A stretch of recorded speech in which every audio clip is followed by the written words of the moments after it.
This is Red-Headed Stranger by Willie Nelson. Let's talk records. It is spring 1972 in Austin, Texas. Willie Nelson has had enough of Nashville. After over a decade in the country music machine, he's burned out. Tired of the slick production, label interference, and chasing hits that never quite landed. So he heads back to Texas. And in Austin, he finds something unexpected. Freedom. The city's growing music scene is young, open-minded, and welcoming. For Willie, it's the perfect place to start over. A year later, he signs with Atlantic Records and dives headfirst into what becomes known as outlaw country. After his Atlantic stint, his manager, Neil Rashan, negotiates a deal with Columbia Records that gives Willie something rare: full creative control. On May 19th, 1975, Willie releases Red-Headed Stranger, his 18th studio album and a total left turn. A concept album about a fugitive preacher on the run after unaliving his wife and her lover. Sparse, moody, and raw, it was inspired by an old 1954 song Tale of the Red-Headed Stranger by Arthur "Guitar Boogie" Smith, a tune Willie used to spin on his Fort Worth radio show, The Western Express, back in his DJ days. The album weaves that story with stripped-down arrangements of traditional songs like Blue Eyes Crying in the Rain, Down Yonder, and O'er the Waves. The production is bare, almost demo-like. Columbia didn't want to release it. They thought it sounded unfinished, but Waylon Jennings pushed for it. And when it finally came out, it hit like a revelation. Blue Eyes Crying in the Rain,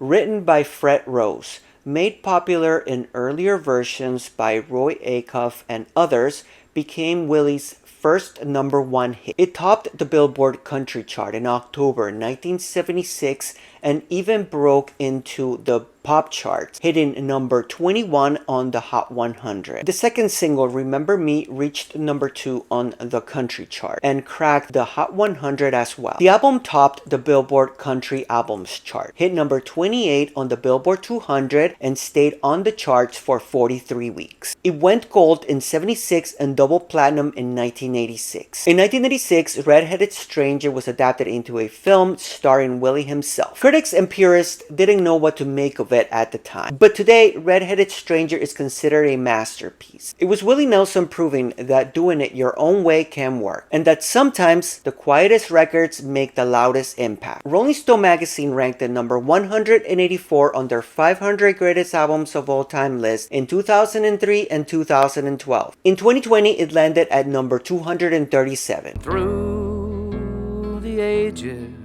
I'll remember